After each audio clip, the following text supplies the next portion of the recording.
तो भागवत की कथा क्या है? पवित्रों को पवित्र करने वाली है। अर्थात यम नियम जप तप शम दम आदि त्याग तपस्या तितिक्षा आदि दैवी संपत्ति से जो युक्त हैं वे पवित्र हो चुके हैं, उनको भी परम पवित्र करने वाली, वासना के सर्वथा क्षय को करने वाली ये भागवत की दिव्य कथा है।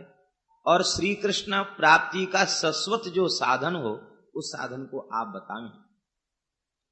चिंतामणि संसार का सुख देने में समर्थ है, स्वर्ग का नहीं। कल्प वृक्ष स्वर्ग का सुख देने में समर्थ है, भगवान को नहीं। लेकिन संत सद्गुरुदेव कृपा करें तो वे भगवान को भी प्रदान कर देते हैं, ऐसी उनकी महिमा है। तो आप कृपा करके हमें भगवान के चरित्र को सुनावें, भगवान के चरित्र को कृपा करके सुनावें। यहां एक बात ध्यान देने की है, 88,000 ऋषियों के साथ सौनक जी विराजमान हैं और सूत जी वक्ता के रूप में विराजमान हैं। वे उन ऋषियों के कोई गुरु नहीं है, लेकिन शौनक जी उनकी स्तुति गुरु रूप में कर रहे हैं। इसका तात्पर्य है कि गुरु कहते किसको हैं? जो भगवान की बात बतावे, जो भगवान की ओर ले जाए, जो भगवान की प्राप्ति के पथ को बतावे, उसे गुरु कहते। तो सूत जी भगवत चरित्र सुना करके सबको भगवान के सन्मुख करने वाले हैं, इसलिए वे 88,000 तपःपूत ऋषि भी कहते हैं कि आप जैसे गुरुदेव संत तो भगवान को प्रदान कर देते हैं, ऐसी आपकी महिमा है। सूत जी प्रसन्न हो गए हैं और प्रसन्न होकर के कहा, श्री कृष्ण को परम संतुष्ट करने वाला जो दिव्य साधन है, भगवत कथा श्रवण रूप साधन है, उसका मैं तुम्हें निरूपण करूंगा। तुम भगवान की कथा को सुनो, लेकिन तदहम ते विधास्यामि सावधान तया शृणु। सावधान होकर के सुनो। सावधान होकर इसलिए सुनो क्योंकि प्रमादेन हतम श्रुतम, प्रमाद पूर्वक सुना हुआ विषय नष्ट हो जाता है। गुरुजन सरल से सरल तरीके से हमें कोई चीज पढ़ावें और पढ़ने वाला ही प्रमाद में बैठा है तो उसे क्या उपलब्ध होगा? श्रवण करने वाला प्रमाद में है तो उसे कुछ भी उपलब्धि नहीं होगी। प्रमाद शून्य होकर के बैठे। इसका तात्पर्य है जब हम भगवत चरित्र श्रवण करने के लिए बैठें तो केवल भगवान का ही चरित्र श्रवण करें, अन्य ओर हमारी वृत्ति न जावे। काल रूपी सर्प के भय से बचाने के लिए श्री सुखदेव जी ने श्रीमद् भागवत रूपी गारुड़ी विद्या को प्रकट किया है। ये गारुड़ मंत्र हैं, इनके श्रवण मात्र से काल रूपी व्याल भाग जाता है। चित्त की शुद्धि का भागवत की कथा श्रवण से बढ़कर श्रेष्ठ कोई उपाय नहीं है। जन्म जन्मांतर में कोई विशिष्ट पुण्य हो जाए तो कथा श्रवण करने का अवसर प्राप्त होता है। श्री सुखदेव जी महाराज निवृत्ति निरत महापुरुष हैं, परमहंस चक्र चूड़ामणि हैं, सर्वथा निरपेक्ष हैं। उन्हें किसी राजा महाराजा से कोई प्रयोजन नहीं है, कुछ चाहिए नहीं, सर्वथा निरपेक्ष हैं। परीक्षित को कथा सुना रहे हैं, इसमें मूल कारण है परीक्षित की मुमुक्षा, मुक्त होने की अभिलाषा, परीक्षित का वैराग्य, परीक्षित की पात्रता ही इसमें मुख्य है। और उनकी पात्रता की परीक्षा कितने प्रकार से करते हैं ये देखिए। देवता अमृत का कलश लेकर के सामने उपस्थित हो गए और मध्य में अमृत का कलश रख दिया और हाथ जोड़कर प्रार्थना करने लगे, कथा सुधाम प्रयच्छस्व गृहीत्वैव सुधामिमाम। इस अमृत को तो आप कृपा करके ले लीजिए, इसे परीक्षित को पिला दीजिए और कथा रूपी सुधा हमें दे दीजिए। भगवान की कथा श्रवण करने के सब अधिकारी हैं। आचांडाल पर्यंत समस्त जगत भगवान के चरित्र के श्रवण का अधिकारी है। लेकिन देवताओं को सुखदेव जी ने अनधिकारी समझा। क्यों समझा? क्योंकि उनमें श्रोता का लक्षण नहीं था, वे व्यवसायी थे। इसका तात्पर्य है कथा के व्यवसायी न कहने के अधिकारी हैं और न सुनने के अधिकारी हैं। वो कथा का सौदा करने आए थे। कथा सुधाम प्रयच्छस्व, कथा आप दीजिए हमको, कथा रूपी अमृत का पान कराइए। कैसे? कहते गृहीत्वैव सुधाम इमाम, इस अमृत के कलश को ले लीजिए और कथा सुधा पिला दीजिए। सुखदेव जी समझ गए कि ये श्रोता नहीं है, ये तो सौदागर है, ये सौदाबाजी करना चाहते हैं। उन्होंने परीक्षित की ओर दृष्टिपात किया।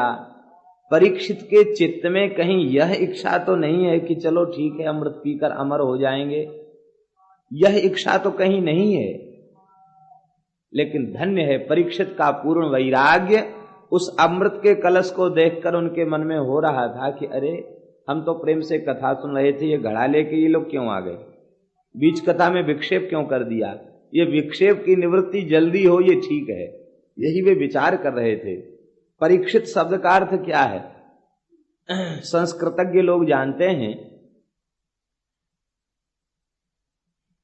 इट होकर के परीक्षित बना, भूत अर्थ में है। इसका तात्पर्य है परीक्षा जिसकी की जा चुकी हो, जिसकी परीक्षा ली जा चुकी हो, जो परीक्षा में उत्तीर्ण हो चुका हो, उसे परीक्षित कहते हैं। सुखदेव जी ने परीक्षा लेकर के यह देख लिया कि वस्तुतः परीक्षित कथा श्रवण के अधिकारी हैं। अमृत के प्रति उनका लालच नहीं है, कथा श्रवण के प्रति उनका लालच है, इसलिए वे कथा श्रवण के अधिकारी हैं।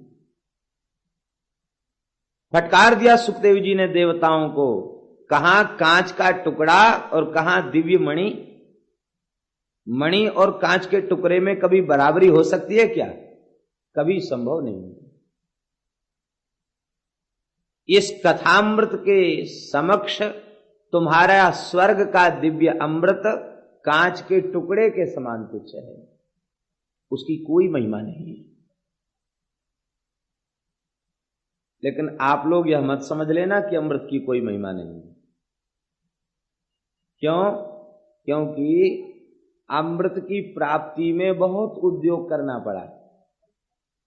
और महाभारत में वर्णन है, गरुड़ जी अमृत लेने गए हैं तो कितनी सुरक्षा में अमृत है।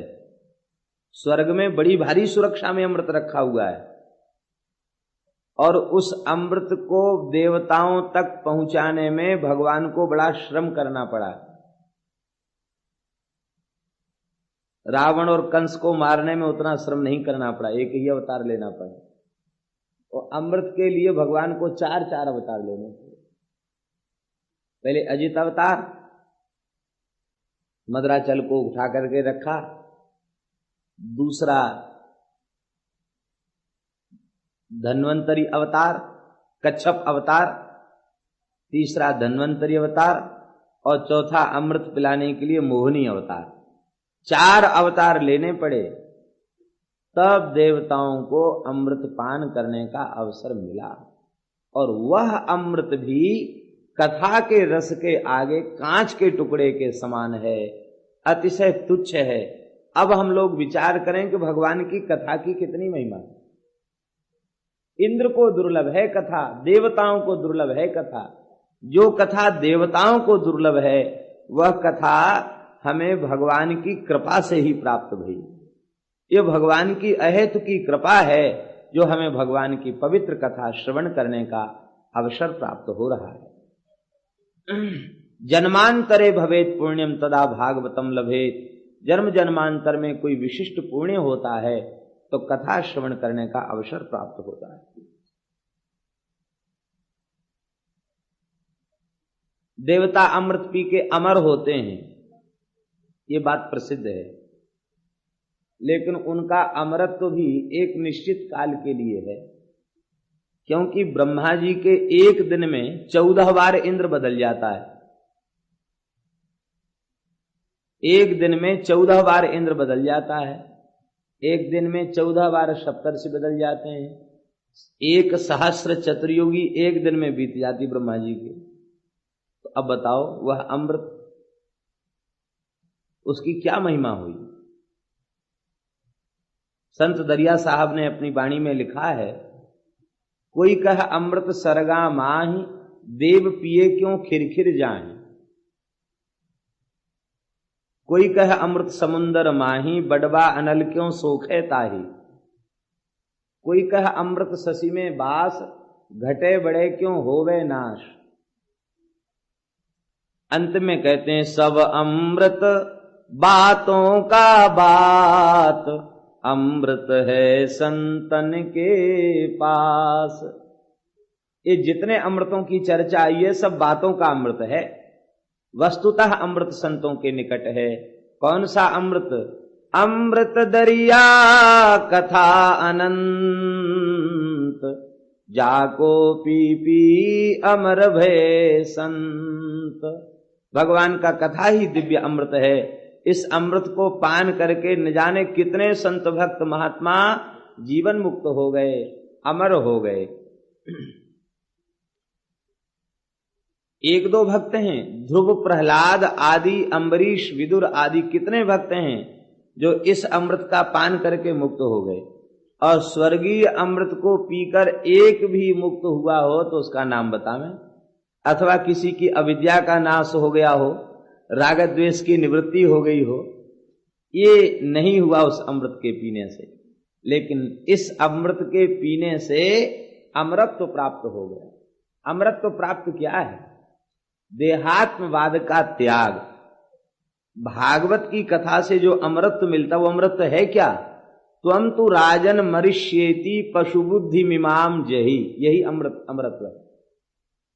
हे राजन परीक्षित, सुखदेव जी अंत में उपदेश देते हुए कह रहे हैं मैं मर जाऊंगा, यही पशु बुद्धि है, इसका त्याग कर दो, यही अमृतत्व है।